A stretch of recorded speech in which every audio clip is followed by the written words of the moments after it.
Welcome to master classes. कैसे हैं आप लोग? उम्मीद करता हूँ अच्छे होंगे और फिट होंगे, है ना। होना ही पड़ता है, क्या करें, कंपटीशन का ज़माना है। तो बच्चों, लास्ट क्लास में हमने चैप्टर कंप्लीट किया था अदर बुक का, जिसमें मैंने आपको परचेज बुक बनानी सिखाई थी और उसकी जर्नल एंट्री भी सिखाई थी और बता दिया था सारी बुक्स ऐसे ही बनती है। सिर्फ आपको एक स्टेटमेंट बनानी है, परचेज की जगह सेल्स लिख देना है और कुछ नहीं करना है। एंड में टोटल को परचेज अकाउंट को डेबिट कर देना है और सेल्स बुक में सेल्स अकाउंट को क्रेडिट कर देना है। अगर आपने क्वेश्चन देखा होगा, 2 इलस्ट्रेशंस भी बुक में देखे होंगे तो सब समझ आ गया होगा। फिर भी समझ नहीं आया तो आप कमेंट बॉक्स में कमेंट कर सकते हैं। I will always there for you to help you, okay. And अभी मैंने सोचा है कि एक छोटा सा टेस्ट और एक क्वेश्चन और कुछ MCQs जो है उस चैप्टर के मैं डिस्क्रिप्शन में डाल दूंगा, आप ज़रूर देख लेना। ओके बच्चों, तो चलिए अब हम नया चैप्टर शुरू करने जा रहे हैं, which is BRS। BRS means bank reconciliation statement. अब ये होता क्या है? तो चलिए, बहुत इंटरेस्टिंग चैप्टर है, सीखने में मज़ा आएगा, कुछ अच्छी चीज़ सीखने जा रहे हैं। तो शुरू करते हैं आज का चैप्टर एक ब्रेक के बाद।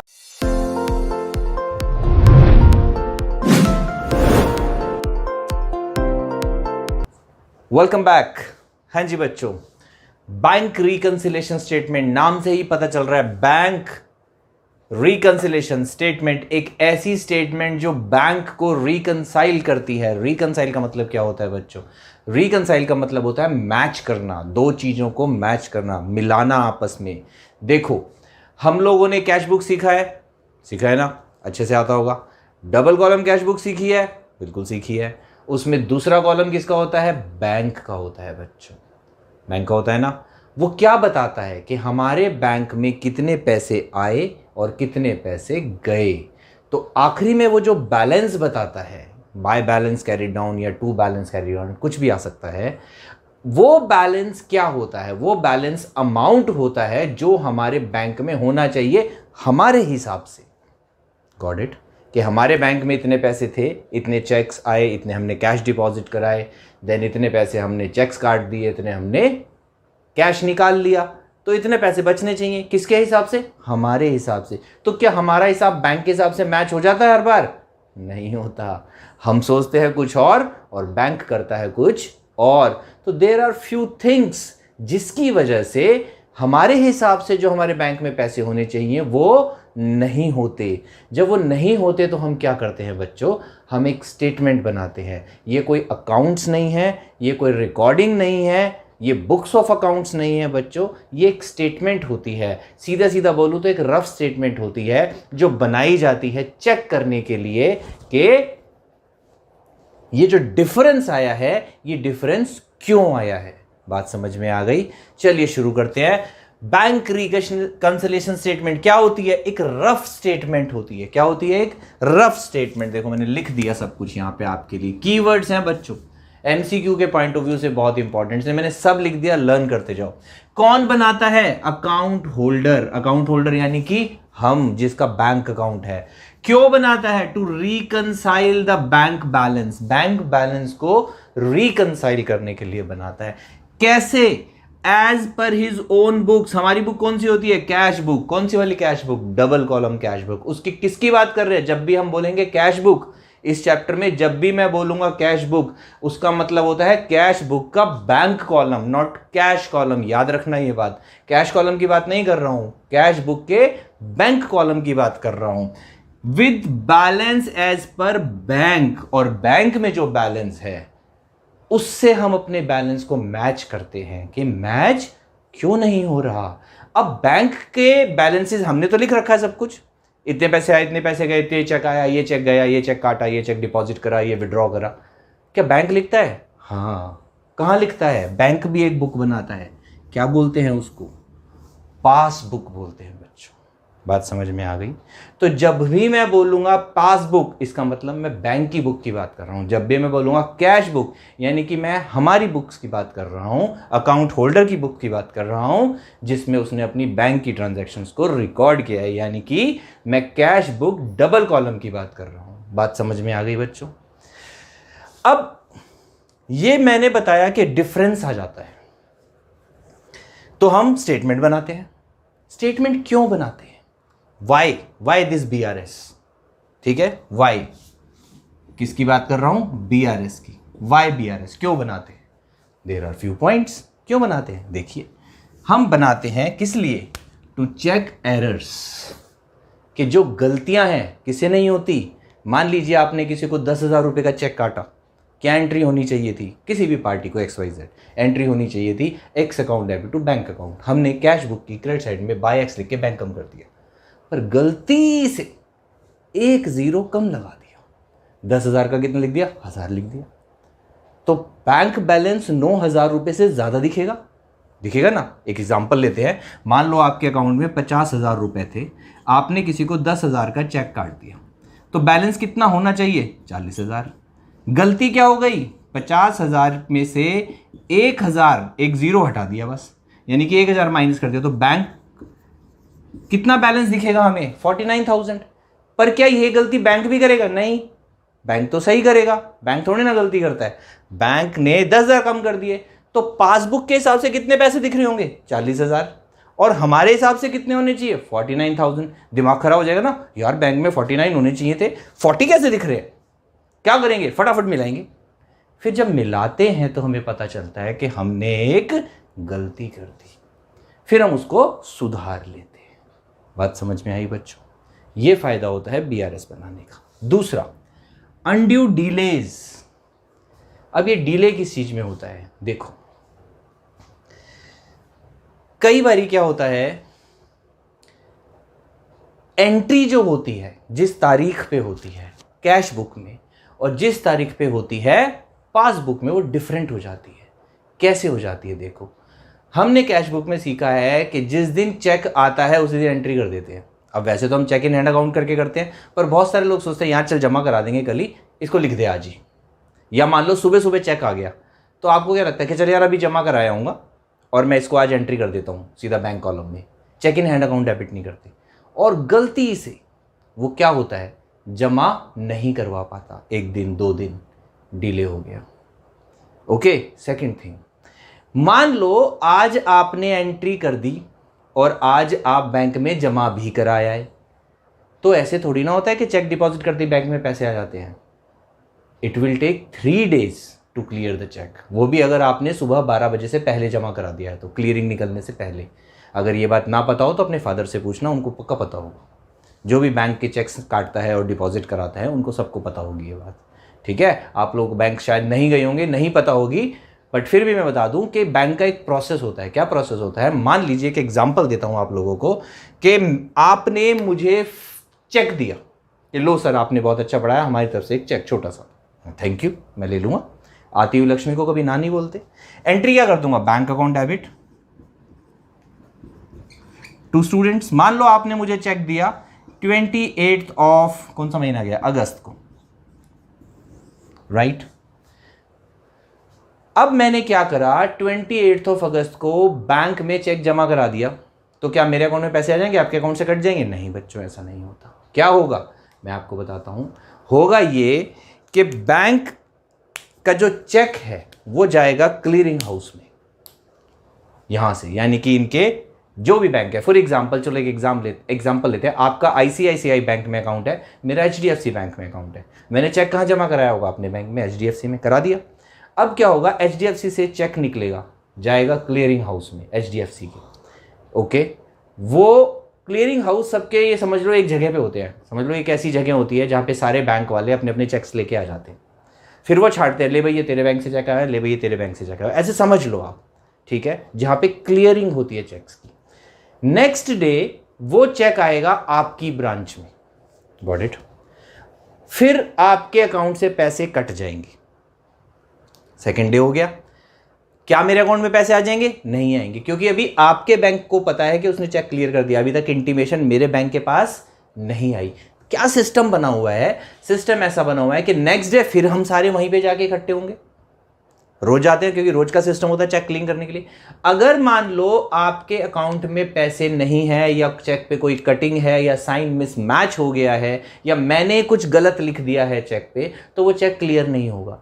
अगर मान लो किसी भी वजह से चेक क्लियर नहीं हो रहा, तो वो चेक सेकंड डे शाम को वापस मेरे बैंक के हेड ऑफिस में या वो क्लियरिंग हाउस में आ जाएगा, और थर्ड डे वो मेरी ब्रांच में वापस आ जाएगा। तो फिर मेरी ब्रांच वाले बोलेंगे कि भाई चेक बाउंस हो गया, ठीक है, तो सर हम आपको ये चेक के पैसे नहीं देंगे, तो 3 दिन लग जाते हैं। और अगर मान लो चेक बिल्कुल ओके है और वो क्लियर हो गया तो वापस नहीं आता, तो जो चेक तीसरे दिन वापस नहीं आते उनको फिर बैंक क्लियर कर देता है और पैसे मेरे अकाउंट में क्रेडिट कर देता है।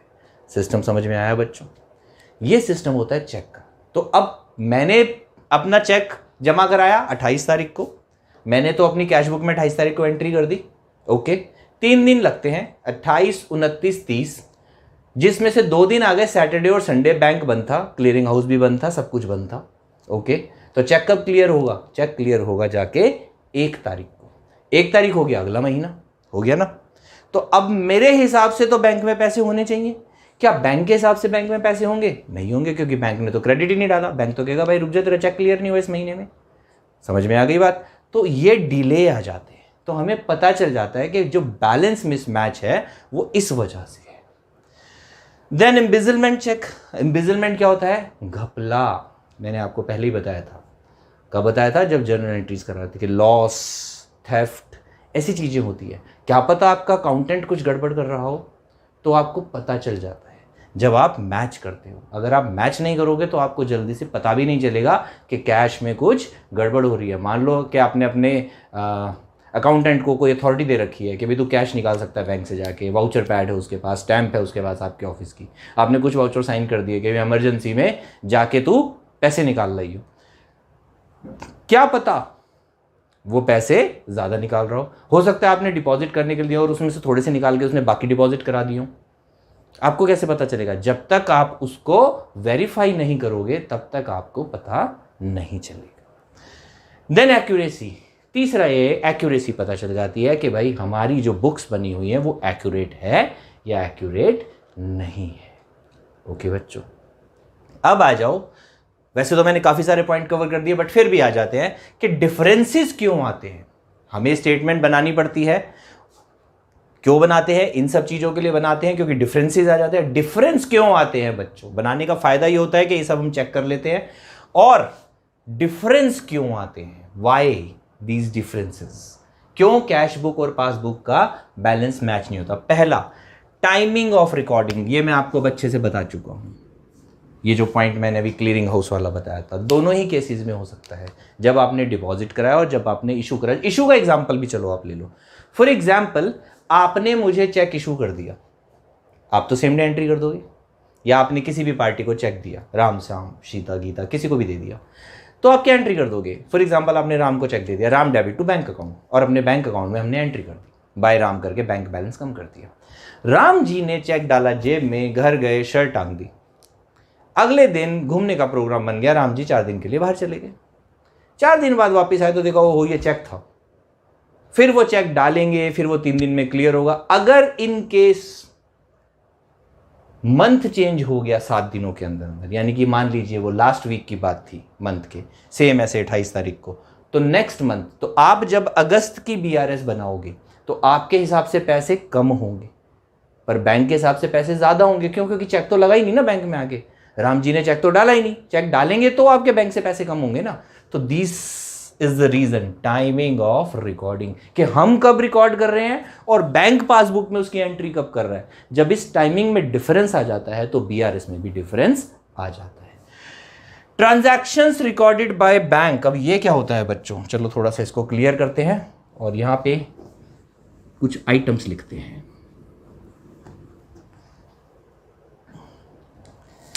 Transactions recorded by bank. कौन सी ट्रांजैक्शंस होती है जो सिर्फ बैंक रिकॉर्ड करता है और हम नहीं कर पाते? अब तो देखो, आजकल तो ज़माना मॉडर्न हो गया, मोबाइल हाथ में आ गए हैं, सब कुछ ऑनलाइन हो गया है, ऐप में फटाफट खोल के देख लेते हैं और हर चीज़ का एसएमएस भी आ जाता है कि बैंक से इतने पैसे कट गए, बैंक में इतने पैसे आ गए, बैंक से इतने पैसे चले गए, है ना। पहले ये नहीं होता था। और अभी भी व्यक्ति, अगर कंपनीज हैं कुछ, जैसे पब्लिक लिमिटेड कंपनी है, बड़ी कंपनीज हैं, तो बड़ी कंपनीज का मोबाइल नंबर नहीं होता, उनकी स्टेटमेंट्स ही चेक होती है। और वो जो उनके ऑनर्स होते हैं उनके पास जो बैंक से रिलेटेड बैंक अकाउंट में जो अटैच फ़ोन नंबर होता है उसको चेक करने का टाइम भी नहीं। तो आपको क्या लगता है, अंबानी अपने बैलेंस देखता होगा कि मेरे अकाउंट में कितने पैसे लगे, कुछ भी नहीं देखता होगा वो तो उसका सीए देखता होगा जो देखता होगा। तो क्या सीए को अपना बैंक का अपना फ़ोन नंबर दे देंगे जिससे वो कोई भी ट्रांजैक्शन थ्रू कर लेगा? नहीं देंगे। तो इसलिए पता नहीं चलता, तो चेक करना पड़ता है। कैसी ट्रांजैक्शन? जो सिर्फ बैंक में रिकॉर्ड हुई है। कौन कौन सी रिकॉर्ड होती है? देखिए, पहली, चार्जेस। बैंक जो चार्जेस लगा देता है, ठीक है ना, बहुत सारे चार्जेस लगाता है बैंक। चेक के चार्जेस हो गए, बाउंसिंग के चार्जेस हो गए, कोई छोटा मोटा इंटरेस्ट हो गया, कोई एसएमएस का चार्ज हो गया, कई टाइप के अलग अलग चार्जेस बैंक लगाता है। तो बैंक क्या करता है, आपको बताता नहीं है कि मैं आपसे पैसे लेने हैं, वो आपके बैंक अकाउंट से पैसे उड़ा देता है, सीधा आपके बैंक से पैसे कम कर दिए। जब आपके बैंक अकाउंट को डेबिट कर दिया, पैसे कम हो गए, आपको तो पता ही नहीं, जब आप मिलाने जाओगे तो वो डिफरेंस आ जाएगा। ओके। Second, instructions. जब आपने अपने बैंक को कुछ इंस्ट्रक्शंस दे रखी हैं, कैसी इंस्ट्रक्शंस? मेरी एलआईसी टाइम से भर दियो, बैंक भर देगा, आपको बताएगा थोड़ी ना।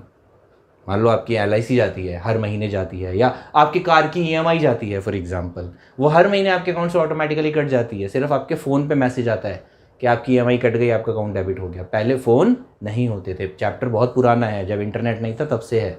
ओके, तो वही चला आ रहा है, तो उसको सीखिए आप।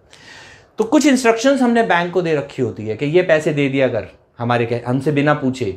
आजकल तो जैसे पेटीएम पे भी नहीं हो जाता, ऑटोमेटिकली इलेक्ट्रिसिटी बिल की सेटिंग कर दो, बिल आएगा ऑटोमेटिकली पेटीएम से पे हो जाएगा, हमारे यूपीआई से पैसे कट जाएंगे। ऐसे एलआईसी पॉलिसी होती है। ऐसे कुछ पैसे आ भी जाते हैं, डायरेक्ट डिपॉजिट्स भी आ जाते हैं, ठीक है ना।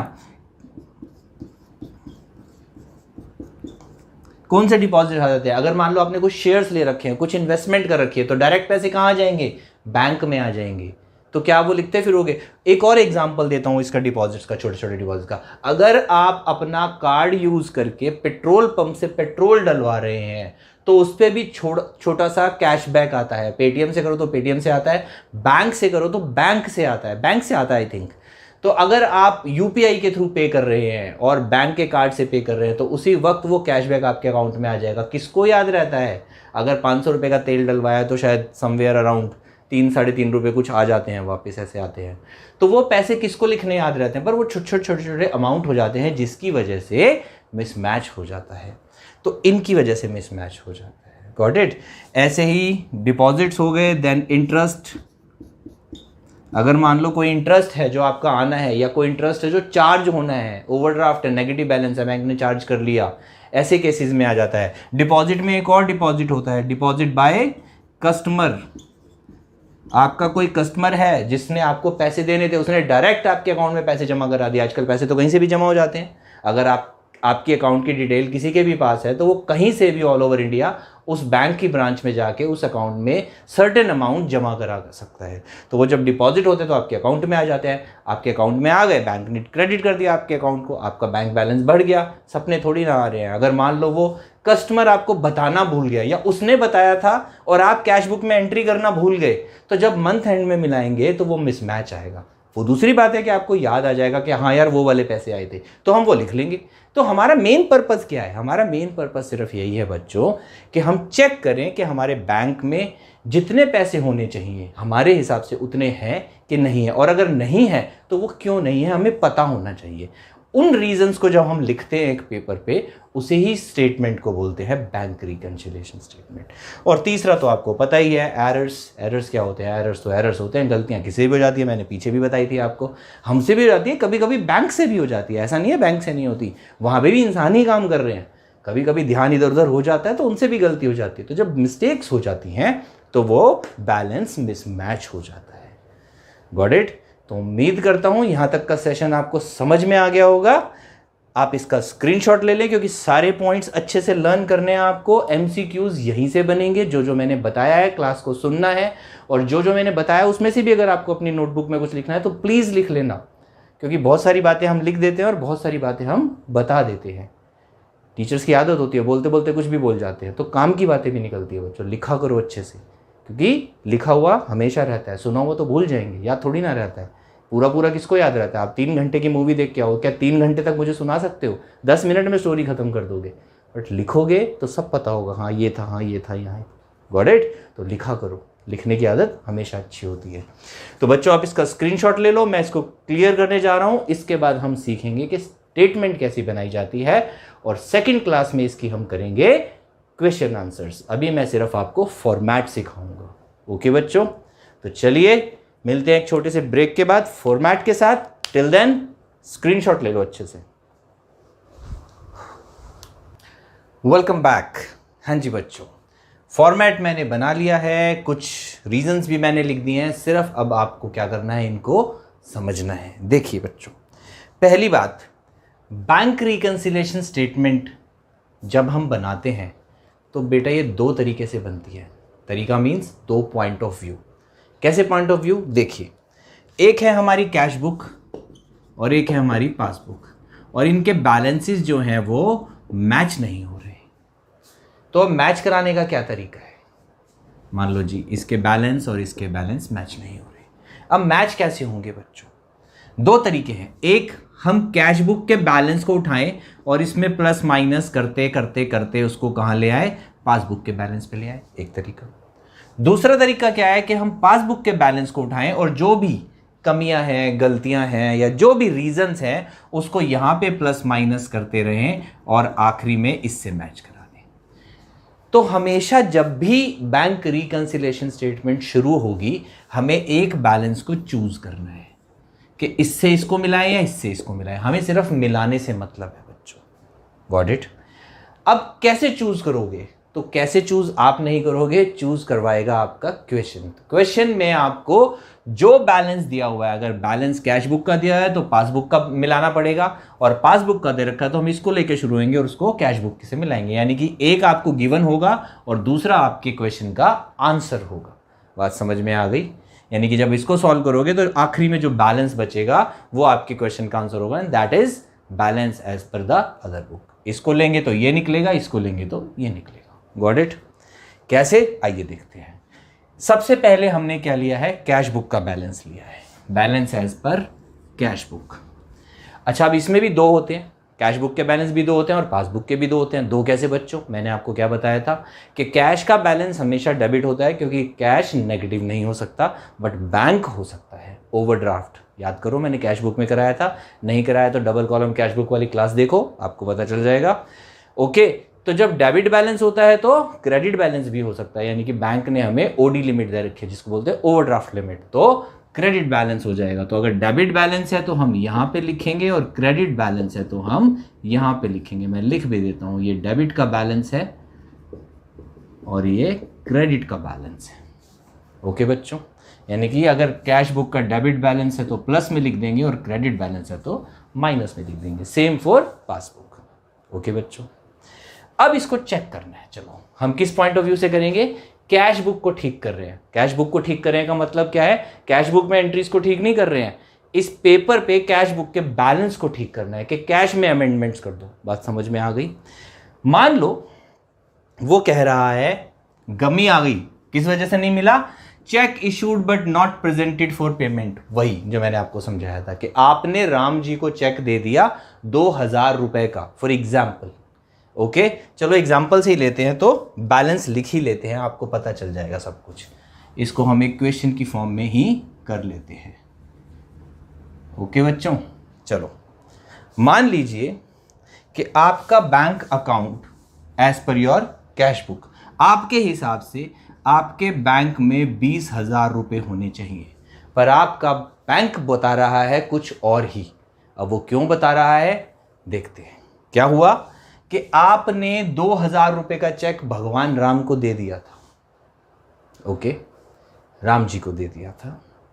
राम जी चेक घर पे रखकर एक हफ्ता घूमने चले गए। इतने में अगस्त का महीना ख़त्म हो गया। ओके, और आपके अकाउंट से पैसे नहीं निकले। आप कह रहे हो मेरे अकाउंट में 20,000 हैं, यानी कि चेक देने से पहले कितने पैसे रहे होंगे? फॉर एग्जांपल 2000 का चेक दिया, 22,000 रुपये का।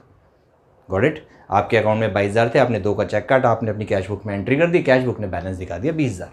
ऐसा ही होता है ना कि भाई मेरे को पता था मेरे अकाउंट में 22,000 थे, 2,000 का चेक काटा, 20 होने चाहिए, तो कैश बुक बता रही बेसन जी। बैंक में भी मान लो 22,000 रुपये थे, इससे पहले मैच थी कैश बुक। ऐसे मान के चलो कि हमारी कैश और बैंक के बैलेंस मैच थे। यहाँ पे समझो कि मेरे हिसाब से बैंक में 22,000 रुपये और बैंक के हिसाब से भी बैंक में 22,000 रुपये ही हैं, 22,000 मैच है कैश बुक में भी और पासबुक में भी। अब हुआ क्या, हमने चेक काटा, किसको काटा, राम जी को काटा। कितने रुपए का काटा, 2,000 रुपये का। हमारे हिसाब से पैसे कितने होने चाहिए थे, 20,000। 20,000 ही दिख रहे हैं, पर क्या बैंक से पैसे कम हुए, नहीं हुए। क्यों, क्योंकि राम जी ने चेक डिपॉजिट ही नहीं कराया अपने अकाउंट में, तो वो हमारे बैंक में प्रेजेंट ही नहीं हुआ। प्रेजेंट नहीं हुआ तो पैसे भी नहीं कटे, तो पैसे कितने पड़े हैं, 22,000 रुपये पड़े। हो गई गड़बड़।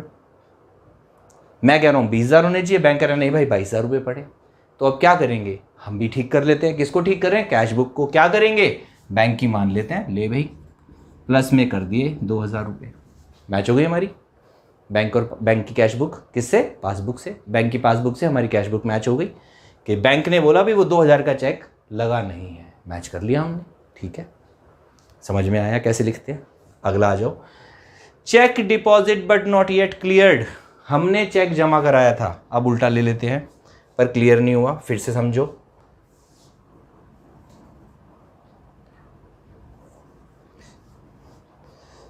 कि अब राम जी से हमें चेक मिला था, हमें राम जी ने हमें पैसे देने थे, हमें चेक दिया। हमने क्या करा, 22,000 मैच था, हमने 5,000 का चेक बैंक में जमा करा दिया। हमारे हिसाब से कितने पैसे होने चाहिए, 27,000 रुपये। पर हुआ क्या, 28 अगस्त को चेक जमा कराया था, सैटरडे संडे आ गया, बैंक में चेक कब क्लियर होगा, पैसे कब आएंगे, 1 सितंबर को। हम कब बना रहे हैं, 31 अगस्त को। तो 31 अगस्त को हमारे हिसाब से कितने पैसे होने चाहिए, 27, क्योंकि हमने तो 28 अगस्त को एंट्री कर दी थी, तो 27,000 होने चाहिए। पर बैंक कह रहा है भाई तेरा चेक क्लियर नहीं हुआ, नहीं हुआ तो पैसे कितने हैं, 22,000। अब क्या करें, तू भी अपने यहाँ पे ठीक कर ले। कर लेते हैं जी। क्या करेंगे, जो 5,000 रुपये हमने बढ़ा रखे थे वो 5,000 रुपये हम कम कर देते हैं। लो भाई, मैच हो गई, बैंक से टैली हो गया। बैंक कह रहा नहीं है, ठीक है भाई नहीं है, माइनस कर देते हैं हम, मैच हो गई। चलिए अगला, इंटरेस्ट कलेक्टेड बाय बैंक।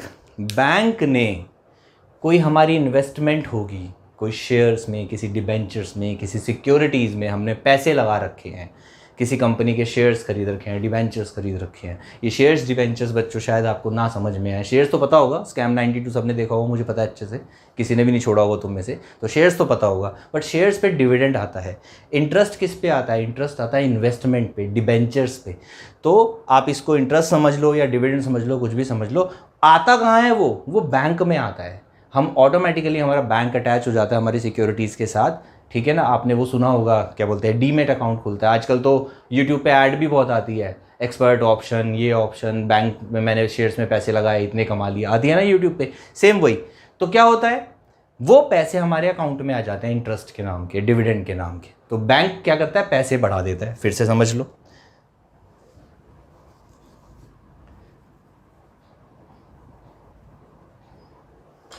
देखो हम हर बार किसको ठीक कर रहे हैं, बैंक को ठीक कर रहे हैं, सॉरी कैश को ठीक कर रहे हैं। किसको ठीक कर रहे हैं, कैश बुक में करेक्शंस कर रहे हैं, बैंक को हम नहीं छेड़ रहे इस वक्त। क्यों नहीं छेड़ रहे, क्योंकि हमारे पास बैलेंस किसका दिया हुआ था, बैंक कैश बुक का दिया हुआ था। Bank balance as per cash book, तो हम कैश बुक के बैलेंस को लेके बैंक से मैच कर रहे हैं।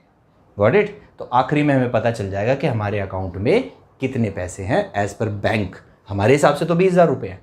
ओके, अब हम चीज़ें मिला रहे हैं। अब क्या हुआ, इंटरेस्ट आ गया, कहाँ आ गया, अब के तो यहाँ आ गया। कितने रुपए का, मान लो 1,000 रुपीज़ का। तो बैंक क्या कह रहा है, 23,000 है, हम क्या कह रहे हैं 22,000 है। क्यों, क्योंकि हमें तो पता ही नहीं पैसे आ गए, ठीक है ना। एसएमएस आया होगा, हमने पढ़ा ही नहीं बैंक का। कौन देखता है, व्हाट्सएप देखते हैं आजकल, एसएमएस कौन देखता है, नहीं देखा। छोटा सा एसएमएस था 1,000 रुपये का। ओके, तो हुआ क्या, बैंक कह रहा है 23 है, हम कह रहे हैं 22 है।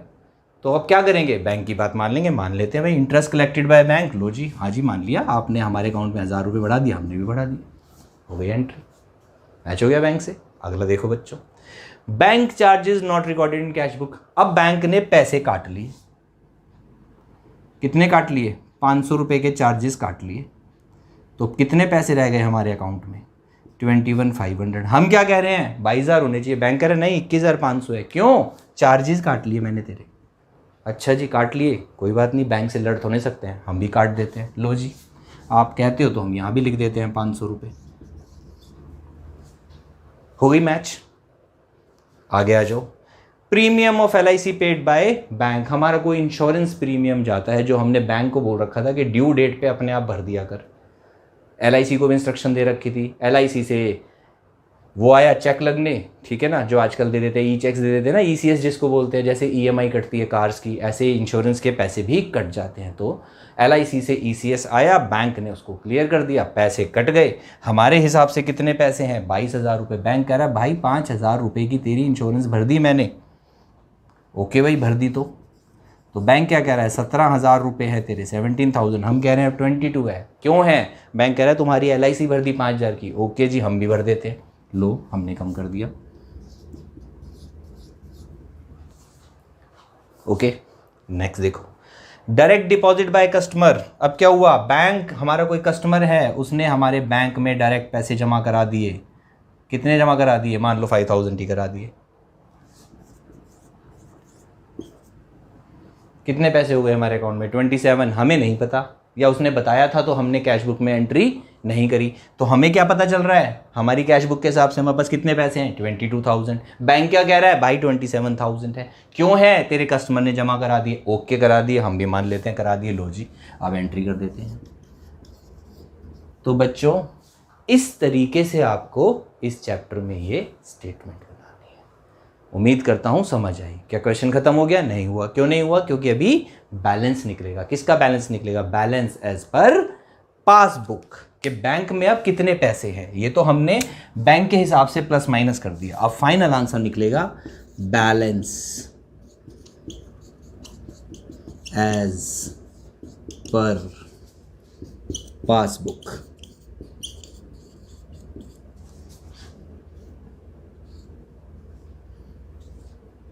बैलेंसिंग करनी आपको अच्छे से आ गई है। क्या करेंगे? इसका टोटल करेंगे। 222, 23, 28, यहाँ पे भी लिख देंगे 28। अब बैलेंस कितना आ गया? 5 और 5 10, 500। तो आ गया 17,500। यानी कि 31 अगस्त 2021 को जहां हम कह रहे हैं कि हमारे बैंक में 20,000 रुपये होने चाहिए, बैंक क्या कह रहा है कि तुम्हारे अकाउंट में 17,500 रुपीज़ है। गॉट इट बच्चों? यहाँ तक समझ में आया? उम्मीद करता हूँ आया होगा। ओके, तो हमने कहाँ से शुरू करा? कैश बुक का बैलेंस उठाया कि हमारे हिसाब से 20,000 रुपये थे। बैंक ने कहा नहीं भाई, मैच नहीं हो रहे। हमने पूछा क्यों नहीं हो रहे? बैंक ने ये 5 रीजंस हमें दे दिए। 1 2 3 4 5 6 रीजंस हमें दे दिए। तो क्या रीजंस दिए बैंक ने? बैंक ने रीज़न दिया तुमने कोई चेक इशू किया था, वो कटा नहीं है। हमने कहा ओके, हम ऐड कर लेते हैं। फिर बैंक ने क्या कहा? तुमने जमा कराया था, जमा भी नहीं हुआ। अच्छा जी, हम माइनस कर देते हैं। फिर बैंक ने कहा तेरा इंटरेस्ट आ गया, मैंने तेरे अकाउंट में डाल दिया। अच्छा भाई, हम भी डाल लेते हैं। फिर बैंक ने क्या कहा कि मैंने तुम्हारे चार्ज काट दिए। ओके जी, हम भी कम कर देते हैं।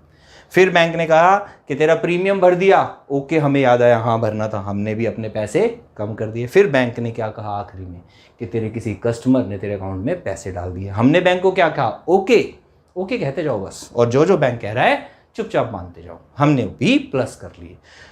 उसके बाद बच्चों जब हमने बैलेंस निकाला तो बैलेंस निकला 17,500। अब हमने बैंक को कहा क्या मेरे अकाउंट में 17,500 है? बैंक कहेगा हाँ, अब तेरे अकाउंट में 17,500 रुपये हैं। और अगर मान लो बैंक कहता है नहीं, इसका क्या मतलब है कि कोई और एरर है जो अभी छूट गया है।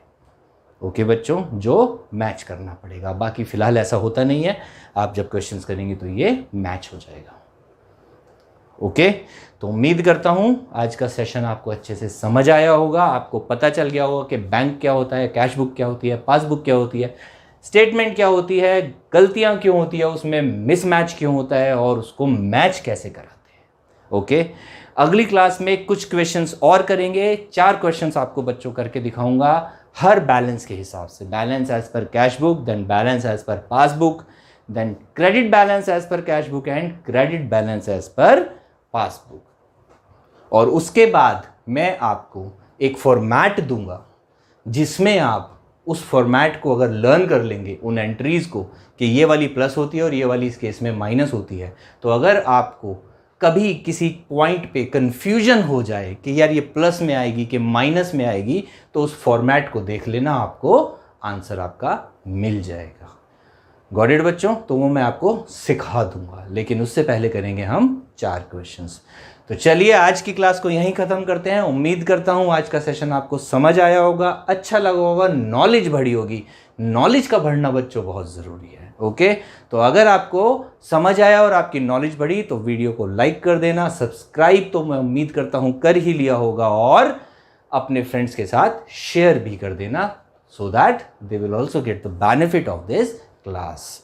ओके बच्चों, तो चलिए अगली क्लास में फिर मुलाकात होगी। तब तक के लिए टाटा, bye bye, and please take care of yourself.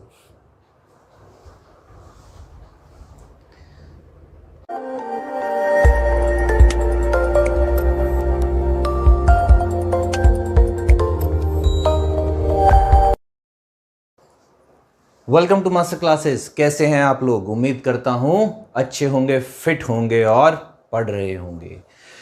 तो बच्चों, पिछली क्लास में मैंने आपको बीआरएस के बारे में बताया था, समझाया था क्या होती है, क्यों बनाते हैं, क्या पर्पस होता है, क्यों फ़र्क आता है, और रीजंस ऑफ डिफरेंसेस सब मैंने आपको बता दिया था। कैश बुक, पासबुक, और मैंने आपको कुछ एंट्रीज भी करके दिखा दी थी रैंडमली, राइट? तो चलिए और प्रैक्टिस करते हैं और करते हैं कुछ क्वेश्चंस और सीखते हैं कुछ नई बातें। आज की क्लास में कंटिन्यू करते हैं बीआरएस को। ओके, तो चलिए शुरू करते हैं एक ब्रेक के बाद।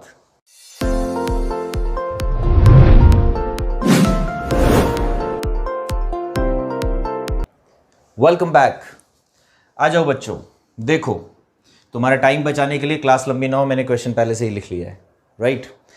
Question number 5, page number 13.46, TS Grewal, chapter number 13 BRS. ये क्वेश्चन है, क्वेश्चन मैंने लिख लिया है, सॉल्व अब हम करेंगे। वो कह रहा है कि कैश बुक में हमें 10,000 का बैलेंस दे रखा था, बट हमारा पासबुक से मैच नहीं हुआ, and these are the reasons of difference. कैसे करेंगे देखिए बच्चों, क्वेश्चन खोल लीजिए अपनी अपनी बुक में। ओके, और मैं भी बुक उठा लेता हूं और इसको सॉल्व करना शुरू करते हैं। अमाउंट देखना पड़ेगा, बाकी तो मैंने लिख दिया है। देखिए वो कह रहा है cheque of 500 issued in favour of Karan has not been presented for payment. चलिए, वो कह रहा है किसी करण को 500 रुपए का चेक हमने इशू किया था। चेक इशूड नॉट प्रेजेंटेड, मैंने सिखाया था। चेक इशू, जब हम चेक इशू करते हैं तो क्या होता है, कैश बुक कम हो जाती है। अब बच्चों देखो डांस करेंगे ऐसे ऐसे करके, है ना? नहीं आता तो सीख जाओगे। तो चेक इशूड, ये हमारी कैश बुक है, समझ लो ये हमारी पासबुक है। चेक इशू करा, कैश बुक कम हो गई। चेक बंदे ने डाला ही नहीं बैंक में, जिसको आपने चेक दिया था उसने अपने अकाउंट में चेक डिपॉजिट ही नहीं करा, तो क्या आपके अकाउंट से पैसे कटेंगे? नहीं कटेंगे। तो बैलेंस कितना है पासबुक में? ज्यादा है। किसको ठीक कर रहे हैं? कैश बुक को ठीक कर रहे हैं। बराबर लाने के लिए क्या करेंगे? बढ़ा देंगे। तो कैश बुक बढ़ा देंगे, कितने रुपए से? 500 रुपीज से। लो जी, बढ़ा दी। बात समझ में आ गई बच्चों? ठीक है। दूसरा देखिए, bill retired by bank under rebate, कितने रुपए का था? बिल था 700 रुपए का और 20 रुपए का डिस्काउंट मिला था। चलिए, अब बच्चों बिल क्या होता है और रिबेट क्या होती है? वैसे तो इसके ऊपर पूरा चैप्टर है which is bills of exchange, जो आप आगे पढ़ेंगे।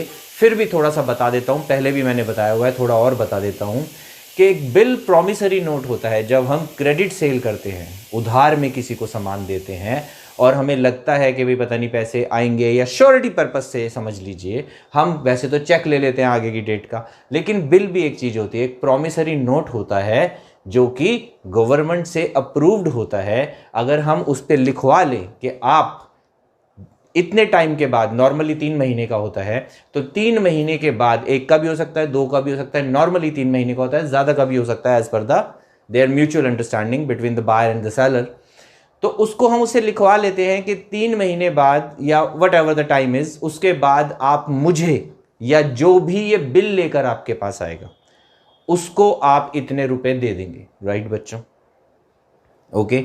ऐसे ही इस केस में क्या हुआ होगा, हमने किसी से सामान खरीदा होगा और लिख के किसी को दिया होगा कि हम आपको 2 महीने 3 महीने के बाद, या जो भी ये बिल लेके आएगा, क्योंकि प्रॉमिसरी नोट है बच्चों। जो करेंसी के नोट होते हैं हमारे, 100 रुपये, 200 रुपये, 500 रुपये का नोट है, आप देखना उस पर भी लिखा होता है I promise to pay the bearer a sum of rupees 100, 200, 500। क्या है? ये सब प्रॉमिसरी नोट्स हैं। किसने चला रखे? गवर्नमेंट ने चला रखे। तो ऐसे ही बिल भी होता है। ओके, अब अभी मत देखने लग जाना, पैसे निकाल के, क्लास के बाद देख लेना, अभी यहाँ ध्यान दो। चलिए, तो क्या है, हमने किसी से सामान खरीदा होगा, हमने किसी को लिख के दिया होगा पैसे दे देंगे 3 महीने बाद, और पैसे दे रहे हैं जल्दी। अब जल्दी दे रहे हैं तो डिस्काउंट दे देता है बंदा। अब सोचो आपने किसी के पैसे देने हैं 3 महीने बाद, अब उसको बोलो यार अभी ले ले, बट बता डिस्काउंट कितना देता, उसने कहा चल 20 रुपये कम करे। 700 रुपये का बिल था और 20 रुपये कम कर दिया उसने, यानी कि बैंक ने हमारे कितने पैसे दिए होंगे, बैंक से पेमेंट हुई है इसकी, कितने पैसे की पेमेंट हुई होगी, 20 रुपये कम की। यानी कि ये देखिए, ये कैश बुक, ये पासबुक, फिर से आ जाओ, बिल कितने का था 700 रुपये का, पेमेंट कितनी गई 680, और कैश बुक में हमने कितने लिख दिए पूरे 700, यानी कि कैश बुक में हमने 20 रुपये कम कर दिए बच्चों। क्या कर दिया, 20 रुपये और कम लिख दिए। तो कैश बुक और पासबुक में कितने रुपए का डिफरेंस आ गया, 20 रुपये का। कैश बुक 20 रुपये डाउन है, क्या करेंगे, बढ़ा देंगे 20 रुपये से। लो जी बढ़ा देते हैं। बात समझ में आ गई। चलिए एक एक बात आपको बच्चों कॉन्सेप्ट खोल खोल के समझाऊंगा सारे।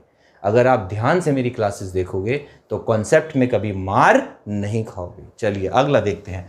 चेक डिपॉजिटेड डिसऑनर्ड कितने रुपए का है,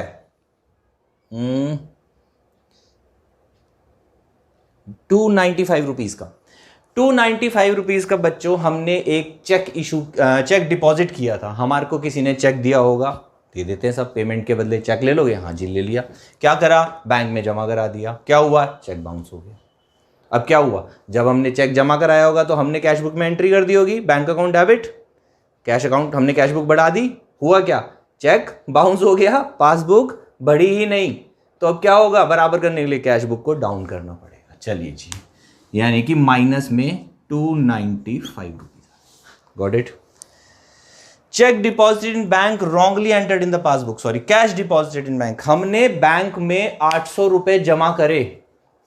कैश क्या एंट्री होती है, bank account debit to cash account. हमने क्या करा, बैंक बढ़ा दिया, कितने से, 800 रुपए से। भाई जब 800 जमा करेंगे तो 800 से ही बढ़ाएंगे ना। बैंक वाले से गलती हो गई, इस बारी हो जाती है, इंसान है, कोई प्रॉब्लम नहीं है, वहां भी इंसान ही बैठा है। एक जीरो दबा नहीं कंप्यूटर पे, 80 ही रुपए बढ़ाए, कितना डिफरेंस आ गया, 720 रुपए का डिफरेंस आ गया, 720 रुपीज का। कैश बुक ज्यादा है, क्या करेंगे, पासबुक को तो छेड़ नहीं सकते, किसको ठीक कर रहे हैं, कैश बुक को मिलाने के लिए। बैंक में तो 800 जमा हो जाएंगे बाद में जाके, बट इनको मैच करने के लिए हमने कैश बुक को 720 रुपीज से डाउन कर दिया। ये लो, हो गया हिसाब बराबर। Okay next, payment side of cash book undercast. अब बच्चों ये अंडरकास्ट क्या होता है, 200 रुपए से। अंडरकास्ट ओवरकास्ट क्या होता है इसको समझिए। अकाउंट्स में कास्टिंग का मतलब होता है बच्चों टोटलिंग, टोटल करना। अब ध्यान से समझना, देखो आपको एक चीज सिखाने जा रहा हूं। मान लो ये आपकी कैश बुक की प्लस साइड है, ये माइनस साइड है, यानी कि ये डेबिट साइड है, ये क्रेडिट साइड है। ओके, डेबिट साइड में हम क्या रिकॉर्ड करते हैं, जितने पैसे आ रहे हैं, चाहे वो कैसे भी आ रहे हैं। अब बैंक, ये बैंक की बात कर रहा हूं बच्चों, वैसे तो किसी पे भी एप्लीकेबल होगा, बट फिलहाल हम बैंक की बात करें इसलिए मैंने बैंक का बैलेंस ले लिया कि ये हमारी कैश बुक का बैंक का डेबिट और क्रेडिट साइड है। पर्टिकुलर अमाउंट नहीं बनाया, सिर्फ डेबिट क्रेडिट साइड बना दी, पर्टिकुलर्स नहीं लिखे। मान लो आपके बैंक में 1000 रुपए थे, देन 5000 आपने कैश जमा कराए, देन 10,000 रुपए का चेक आ गया, 4000 रुपए का एक और चेक आ गया, टोटल कितना हो गया, 20,000 रुपया हो गया। ऐसे ही यहाँ पे मान लीजिए आपने किसी को 6000 का चेक दिया था, देन 5000 आपने खुद कैश निकाल लिए, फिर 3000 का चेक दे दिया, तो अब ये टोटल कितना हो गया, 14,000। तो बैलेंस कितना आना चाहिए, 6000। ये आपका बैलेंस होना चाहिए। This is the right equation. हुआ क्या कि हमने क्या कर दिया, payment side of cash book undercast. Undercast मतलब बच्चों टोटल, अंडर मतलब कम, हमने गलती से टोटल कम लिखा, ओवरकास्ट ज्यादा, याद रखना। तो हुआ क्या, हमने ये टोटलिंग में मिस्टेक कर दी। कर देते हैं, बच्चे हैं, नादान हैं, कोई बात नहीं, ठीक है ना। 6 और 5 11 और 3 14 की जगह गलती से 13 कर दिया, तो ये कितना बैलेंस दिखाएगी, 7000, विच इज रॉन्ग। बात समझ में आ गई। तो हुआ क्या कि इस साइड के टोटल कम होने की वजह से हमारा कैश बुक में बैलेंस ज्यादा आ रहा है। बट क्या बैंक वाले ने भी सेम गलती करी होगी, नहीं करी होगी, बैंक वाले ने गलती नहीं करी। तो अब क्या हुआ, कैश बुक ज्यादा है, पासबुक कम है, तो क्या करेंगे, कैश बुक को भी कम करेंगे। कितने रुपए से कम करेंगे, 200 रुपीज से कम करेंगे। कर देते हैं, बात समझ में आ गई बच्चों। नेक्स्ट, बिल डिस्काउंटेड डिसऑनर्ड, फिर बिल पे आ जाओ। ये क्वेश्चन मैंने इसीलिए चूज किया था कि इसमें बिल्कुल नई नई बातें हैं जो आपने नहीं पढ़ी, तो मैं आपको सारे ऐसे मुश्किल मुश्किल क्वेश्चंस अच्छा आराम से करा दूंगा ताकि आप आराम आराम से करने वाले यानी कि इजी इजी क्वेश्चंस फटाफट से कर लें। गॉट इट बच्चों? तो ऑलमोस्ट सारी एंट्रीज हम कवर करेंगे। चलिए, बिल डिस्काउंटेड डिसऑनर्ड क्या होता है? बिल, अगेन फिर बिल पे आ जाओ। हमने किसी को सामान बेचा उधार में, अब हमने उससे पैसे लेने हैं, उसने हमें बिल लिख के दे दिया, ओके, हमने भी ले लिया। अब हम बैठ जाएंगे 3 महीने, वो भी बैठ जाएगा निश्चिंत होके 3 महीने के, 3 महीने के बाद सर आएंगे पैसे लेने। Got it? चलिए, अब हमें पैसों की जरूरत पड़ गई बच्चों, ओके, किसी को भी पड़ सकती है बिजनेस के लिए। इन केसेस में क्या होता है, क्योंकि ये एक प्रॉमिसरी नोट है, लीगल डॉक्यूमेंट है, बैंक एक्सेप्ट करता है इसको। हम क्या करेंगे, हम अपने बैंक के पास जाएंगे और बोलेंगे बैंक ये एक प्रॉमिसरी नोट है जो कि मुझे मिला है मेरे क्लाइंट से, ओके, आप मुझे इसके बदले पैसे दे दो, और जब मैच्योरिटी आएगी यानी कि वो क्लाइंट पैसे देगा यानी कि 3 महीने बाद आप जाके उससे पैसे ले लेना। फॉर एग्जाम्पल, एक बिल था, कितने रुपए का था? 1000 रुपीज़ का था। तो हम बैंक के पास गए होंगे और हमने बैंक को बोला होगा कि बैंक आप क्या करो, आप ये बिल रख लो 1000 रुपये का और मुझे पैसे दे दो, और 3 महीने के बाद ये बंदा आपको पैसे दे देगा, आप ले लेना। बैंक क्या करता है बच्चों? बैंक कहता है ओके, मैं इस बंदे को नहीं जानता, मैं तुम्हें जानता हूं, ओके, मैं पैसे दे रहा हूं ये रख के। 2 कंडीशंस हैं, बताओ क्या है? पहली कंडीशन क्या, कि मैं आपको 1000 रुपये नहीं दूंगा, कुछ कम दूंगा, मैं भी तो कमाऊंगा। बैंक का काम क्या है? इंटरेस्ट कमाना। मैंने कहा ओके डन, डील हो गई 950 रुपीज़ पे। दूसरी कंडीशन कि अगर 3 महीने बाद इस बंदे ने पैसे नहीं दिए तो मैं आपके अकाउंट से पैसे काट लूंगा, क्योंकि हमारा अकाउंट कहाँ है? बैंक में, और उस बैंक में हमारे पैसे होते हैं। अब ऐसा तो है नहीं खाली अकाउंट पड़ा होता होगा, अगर खाली अकाउंट पड़ा होगा तो बैंक हमारे बिल को डिस्काउंट ही नहीं करेगा बच्चों। बैंक भी उसी के बिल का डिस्काउंट करता है जो उसका पुराना क्लाइंट है, जिसका उसको पता है कि भाई ये क्लाइंट अच्छा है, इसके अकाउंट में पैसे रहते हैं, आते जाते रहते हैं। Got it? ऐसे ही क्लाइंट को, यानी कि तुम्हारा रिकॉर्ड देख के ही तुम्हें ये फैसिलिटी मिलती है बैंक की तरफ से, ओके। तो अब बैंक ने बोल दिया, हमने भी डन बोल दिया। हुआ क्या, जब मैच्योरिटी पे बैंक उस बंदे के पास गया, उसने हाथ खड़े कर दिए, बोला पैसे नहीं है, भाग जाओ। बैंक कहेगा ओके, उसको कुछ नहीं कहेगा बैंक वापस आएगा, सीधा हमारे अकाउंट से पैसे उड़ा देगा। तो बैंक ने वही किया, हमने एक बिल डिस्काउंट करवा रखा था जो कि डिसऑनर हो गया, बैंक ने सीधा हमारे अकाउंट से पैसे उड़ा दिए। उसके बाद हमारे पास नोटिफिकेशन आती है, भैया पैसे कट गए हैं अकाउंट से इस वजह से। तो हुआ क्या होगा, पासबुक कम हो गई होगी। बराबर करने के लिए क्या करेंगे, कैश बुक भी कम कर देंगे, कर देते हैं। लो जी, 1000 रुपीज़ से कम कर दिया। तो बच्चों एंट्रीज हो गई यहाँ पे खत्म। अब क्या करेंगे, अब कुछ नहीं करेंगे, अब सिर्फ बैलेंस निकालना है। बैलेंस एज पर पासबुक जो आ जाएगा, यहाँ का टोटल आ गया 10,520 रुपये, और यहाँ पे भी यही लिख देते हैं एक बार को, और माइनस करते हैं यहाँ का टोटल, दैट इज़ 1900, 1100, तो 2100, 2215 टोटल लिख देते हैं। थोड़ा अजीब सा ही आ रहा है, 5038, तो ये आ गया बच्चों 8305, और ये है हमारा बैलेंस एज पर पासबुक। लो जी, तो इसका स्क्रीनशॉट ले लो बच्चों। क्वेश्चन हमारा खत्म हो गया। एक क्वेश्चन और करेंगे अभी, ओके, कैश बुक का ही। फिर एक क्वेश्चन कराऊंगा मैं आपको पासबुक के पॉइंट ऑफ व्यू से, और उसके बाद प्रैक्टिस करनी है आप सबको, ओके। तो वेलकम बैक, आ जाइए। Question number 7, same page, same book, same chapter, okay बच्चों। देखिए, कुछ और एंट्री सीखने को मिलेंगी नहीं। वो कह रहा है कि balance as per cash book this, but it is not matching with balance as per passbook, and these are the reasons. पहला रीजन कह रहा है कि paid into bank but not credited in passbook. कुछ पैसे या कोई चेक, ये उसने नहीं लिखा, सम ऑफ रुपीज लिखा है, तो मान लेते हैं कैश जमा कराया होगा, और लास्ट डेट पे कराया था, ये डेट चेंज हो जाएगी, दिसंबर 2008 हट जाएगा बच्चों। अब ये कोई और मंथ की बना रहे हैं, तो चलिए देख लेते हैं कौन से मंथ की है। दिस इज 31 मार्च 2021। चलिए 2008 से सीधा 2021 पे आ गए हैं बच्चों, फॉर मार्च 2021। चलिए, तो वो कह रहा है 31 मार्च को मैंने कुछ पैसे बैंक में जमा कराए थे जो कि बैंक में जमा नहीं हुए। मीन्स मैंने कैश बुक तो बढ़ा दी थी जमा करते ही, पासबुक नहीं बढ़ी, तो क्या करेंगे, कम कर देंगे। कर देते हैं, शायद 2860 है, चेक कर लेते हैं।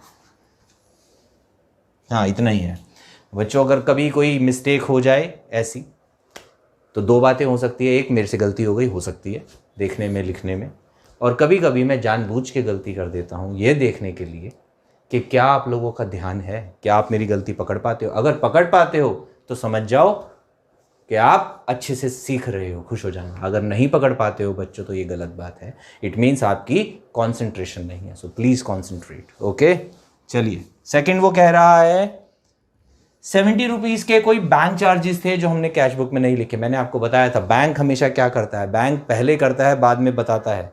बैंक ने हमारे अकाउंट से 70 रुपीज़ काट लिए, कोई चार्ज होगा किसी चीज़ का, और हमें बताया नहीं, कैश बुक कम कर दी, बाद में बताया। जब बताया तब तक महीना ख़त्म हो गया था, बैलेंस मैच नहीं हुआ। अब मिलाने के लिए क्या करेंगे, हम भी कम कर देंगे, कर देते हैं। चलो कोई लंबी चौड़ी कहानी नहीं है, 70 रुपये दे देते बैंक को, खुश रहेगा। नेक्स्ट वो कह रहा है bill discounted entered in cash book without discount. वही आ जाओ बच्चों, फिर से अब नई एंट्री आ गई है उसी बिल के में। दो हमने पिछले क्वेश्चन में सीखी थी, तीसरी देखिए फिर से वही। हमने किसी को सामान दिया, हमने बदले में बिल लिया, अब हम फिर से बैंक के पास गए। अभी डिसऑनर विसऑनर नहीं हुआ, अभी हम डिस्काउंट पे हैं कि बैंक ये बिल है, इतने रुपए का है, ये तू ले ले, मैच्योरिटी पे जाके उससे पैसे ले लेना, फिलहाल मुझे दे दे। बैंक क्या कहेगा, ओके डन, मैं तुझे जानता हूँ, सेम वही दो कंडीशन, पूरे पैसे नहीं दूंगा और मैच्योरिटी पे उसने नहीं दिए तो तेरे से ले लूँगा। ओके जी, कोई प्रॉब्लम नहीं है, फिलहाल तो दे दे क्योंकि पैसे चाहिए। बैंक ने क्या करा, हमें थोड़े से पैसे काट के पैसे दे दिए। बैंक बच्चों पैसे कैश नहीं देता, हमेशा क्या करता है, अकाउंट में डिपॉजिट कर देता है। तो बैंक ने हमारे अकाउंट में पैसे डिपॉजिट कर दिए। हमसे क्या गलती हो गई, बैंक ने तो डिस्काउंट काट के डिपॉजिट किया और हमने गलती से पूरे पैसे लिख दिए। यानी कि पासबुक बढ़ी डिस्काउंट काटने के बाद और हमने कैश बुक पूरे अमाउंट से बढ़ा दिया। अमाउंट्स देख लेते हैं क्या है, वो कह रहा है 55,270। ओके, 5500 रुपीज़ का बिल था तो हमने पूरे 5500 बढ़ा दिए, जबकि बैंक ने 270 काट के यानी कि 5230 रुपीज़ बढ़ाए होंगे। तो 270 रुपीज़ का डिफरेंस आ गया, कैश बुक ज़्यादा है, मिलाने के लिए 270 रुपीज़ हम कम कर देंगे। ओके बच्चों, मैच हो गई। चलिए नेक्स्ट पे चलते हैं। Check issued but not presented. कुछ चेक्स थे जो हमने इशू करे थे, लोगों को दे दिए थे, पेमेंट्स थी, ईमानदार इंसान है, दे देते हैं। अब लोग ही जाके अपने बैंक में डिपॉजिट नहीं कराएंगे तो उनके पास पैसे कहाँ से आएंगे। नहीं कराओ, हमारे पैसे हमारे अकाउंट में पड़े, हमें इंटरेस्ट मिल रहा, हम खुश हैं। बट हुआ क्या, कैश बुक और पासबुक मैच नहीं हुई। हमने तो कैश बुक कम कर दी थी, पासबुक कमी नहीं हुई। क्या करेंगे, बढ़ा देंगे, बढ़ा देते हैं। कितने अमाउंट से बढ़ानी है, 16,720 रुपीज़ से। लो जी बच्चों, 16,720 रुपीज़ के चेक्स थे, 2-3 चेक्स होंगे मिला के। ओके बच्चों, direct deposit by a customer, a debtor. एक डेटर ने हमारे अकाउंट में 1000 रुपये डिपॉजिट करा दिए, तो क्या होगा, पासबुक बढ़ गई। ये एंट्री मैं आपको पहले भी करा चुका हूं, है ना। कैश बुक नहीं बढ़ी, हमें थोड़ा ना सपने आएंगे, वैसे तो मैसेज आ जाता है आजकल, ठीक है ना, फ़ोन पे। बट चलिए, नहीं देखा, नहीं पता चला, तो हुआ क्या, पासबुक बढ़ गई। क्या करेंगे, कैश बुक भी बढ़ा देंगे, बढ़ा देते हैं। ये लो, हो गया। अगला कह रहा है cheque dishonour not recorded in cash book. चलिए जी, किसी राम के नाम पे राम बाबू ने हमें चेक दिया था एक, हमने भी ले लिया, जाके बैंक में जमा करा दिया। जिस दिन डिपॉजिट करा उसी दिन कैश बुक बढ़ा दी, चेक हो गया बाउंस, पासबुक बढ़ी ही नहीं। क्या करेंगे, एंट्री करी नहीं, इसलिए कैश बुक बढ़ी हुई है। तो अब क्या करेंगे, उसको मिलाने के लिए कैश बुक कम कर देंगे, कर देते हैं। लीजिए, हो गया कम। अब क्या करेंगे, अब कुछ नहीं करना, अब आंसर आ जाएगा बस, बैलेंस एज पर पासबुक। और बच्चों आपने ये पूरा लिखना है, ये शॉर्ट फॉर्म्स नहीं लिखनी कहीं पे भी। ये चेक की शॉर्ट फॉर्म जो मैं लिख देता हूँ, मेरे पास जगह है थोड़ी सी कम, आपके पास पूरी है। ओके, तो चलिए मिलाते हैं। टोटल आ जाएगा 0 7 14 13। देखा, अभी गलती हो जाती, आपको चेक करनी है। तो 6 और 7 13, 3 1, 3 और 1 4, 4 और 6 10 और 1 11, 1 2 3 4। लो जी, यहाँ पे भी यही लिख देंगे। अब क्या करेंगे, बैलेंस निकाल लेंगे। 0 0 0 0 0 लिख दिया। 7 और 7 14 और 6 20 और 25 भी लिख देते हैं। 25 का 2, 8 और 2 10 और 2 12, 12 और 5 17, 7 आ गया। 1 2 और 1 3, 3 भी आ गया। माइनस कर देते हैं। 0 7 में से 5 गए 2, 13 में से 7 गए 6 एंड देन 7 एंड देन 3। तो 37,620 बैलेंस जो है ये पड़ा होगा हमारे बैंक में। चेक करें, बिल्कुल ठीक 37,620। तो बच्चों ऐसे ही क्वेश्चन आपको करने हैं। एक बात याद रखना कि जब आप एग्जाम दे रहे होते हो बच्चों, उस वक्त आंसर्स गिवन नहीं होते। You can not rectify your mistakes. जो फर्स्ट थॉट दिमाग में आएगी वही आप लिख देंगे और वही आप पेपर में कराएंगे। तो प्लीज इतनी प्रैक्टिस करें कि आपसे कोई भी गलती ना हो। Got it? चलिए, ये था बच्चों balance as per cash book. और कौन सा बैलेंस? डेबिट। ये लिखना है। मैंने आपको बताया था कि बैलेंस जो है डेबिट भी होते हैं और क्रेडिट भी होते हैं। जब कैश बुक की बात करते हैं तो डेबिट बैलेंस मतलब प्लस अमाउंट, क्रेडिट बैलेंस मतलब माइनस अमाउंट। और जब पासबुक की बात करते हैं तो debit balance means minus amount और क्रेडिट मीन्स प्लस अमाउंट। ऐसा क्यों होता है ये भी मैंने आपको बताया था, दोबारा बता देता हूं कि बच्चों हम लोग बैंक में नाम से नहीं जाने जाते, अकाउंट नंबर से जाने जाते हैं। बैंक एंट्री कैसे करता है? फॉर एग्जांपल, हमने बैंक में पैसे जमा कराए, हम क्या एंट्री करते हैं? Bank account debit to cash account.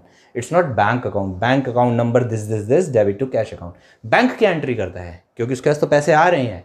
Cash account debit to bank account number this. तो जब हम कैश को क्रेडिट करते हैं और बैंक को डेबिट करते हैं तो बैंक उल्टा करता है, कैश को डेबिट करता है और बैंक अकाउंट को क्रेडिट करता है। तो हमेशा ये मैच होना चाहिए, ऐसे और ये ऐसे। तो पासबुक भी जब आप बैंक रिकंसिलिएशन स्टेटमेंट बनाएंगे तो आपको क्वेश्चन 4 तरीके से आएंगे। एक, balance as per cash book debit, तो क्या करना है? प्लस में लिखना है, एंट्रीज आपको करनी सिखा दी। दूसरा, balance as per cash book credit, यानी कि नेगेटिव बैलेंस बोल सकता है, ओवरड्राफ्ट भी बोल देते हैं इसको, नेगेटिव बैलेंस भी बोल देते हैं, इसको बोलते हैं, इनको, इन दोनों को क्या बोल सकते हैं? नेगेटिव बैलेंस भी बोल देते हैं और ओवरड्राफ्ट भी बोल सकते हैं। याद रखना बच्चों ने, ओके? तो जब भी ऐसा दिया हो, क्या दिया हो कि negative balance as per cash book या credit balance as per cash book या overdraft shown by cash book या overdraft as per cash book, तो वो बैलेंस उठा के क्या कर देना, आपको माइनस में लिख देना है। उसके बाद क्वेश्चन सेम रहेगा, चाहे वो प्लस में हो बैलेंस, चाहे वो माइनस में हो, एंट्रीज इसी तरीके से सॉल्व होंगी। कैश बुक पासबुक को, हमें पासबुक को ठीक करना है। बस फर्क क्या आ जाएगा कि बैलेंस यहां से यहां शिफ्ट हो जाएगा, इस साइड का टोटल ज्यादा आएगा और यहां आंसर निकलेगा, और वो आंसर क्या होगा? Overdraft as per passbook. Okay, या क्या लिखेंगे उसको हम? Debit balance as per passbook, क्योंकि अगर कैश बुक का क्रेडिट बैलेंस है तो वो पासबुक का कौन सा बैलेंस बन जाएगा? डेबिट बैलेंस बन जाएगा। तो इन बातों का बच्चों आपको ध्यान रखना है। तो समझ लो 4 में से 2 मेथड्स हमारे आज खत्म हो गए। कौन सा? Balance as per cash book और overdraft as per cash book. Entries में कोई फर्क नहीं है बच्चों, एंट्रीज इसी तरीके से होंगी। अगर मान लो यहाँ पे ओवरड्राफ्ट भी दिया होता तो बस वो यहाँ आ जाता, बाकी ये जितने भी अमाउंट है सेम क्वेश्चन में इसी तरीके से आएंगे, उससे कोई फर्क नहीं पड़ता। बात समझ में आ गई? ओके, अब मैं एक और क्लास बनाऊंगा छोटी सी, जिसमें हम क्या करेंगे? 2 क्वेश्चंस और करेंगे। किसके? बैलेंस एज पर पासबुक के। होना कुछ नहीं है, प्लस वाले माइनस हो जाएंगे, माइनस वाले प्लस हो जाएंगे, इतना ही फर्क आना और कोई फर्क नहीं आना। बट फिर भी मैं 2 और अच्छे क्वेश्चंस आपके लिए कराऊंगा ताकि आपकी प्रैक्टिस हो जाए। तो बच्चों आज की क्लास यहीं खत्म करते हैं। इसका स्क्रीनशॉट ले लेना आप। 2 क्वेश्चंस हमने और कवर कर लिए, कुछ अच्छी एंट्री सीख ली। और अगर आपको फिर भी कोई एंट्री नहीं समझ में आए और आप पूछना चाहते हो तो प्लीज़ कमेंट बॉक्स में कमेंट कर देना, कोशिश करूंगा जल्दी से जल्दी रिप्लाई कर सकूं। ओके, मेहनत मैं भी कर रहा हूं, मेहनत आप भी करें। तो चलते हैं, आज की क्लास यहीं खत्म करते हैं, अगली क्लास में फिर मिलेंगे। तब तक के लिए पढ़ाई करो, ओके। और हाँ, लाइक कर देना क्लास को, सब्सक्राइब भी कर लेना, फ्रेंड से शेयर भी कर देना। मज़ा आ रहा है ना पढ़ने में, और भी आएगा, ओके। आप अभी 11th पढ़ा रहा हूँ और नेक्स्ट ईयर में आप 12th में आओगे, उससे पहले 12th की सारी क्लासेस रेडी कर दूंगा आपके लिए, ओके बच्चों। चलो टाटा, bye bye and take care.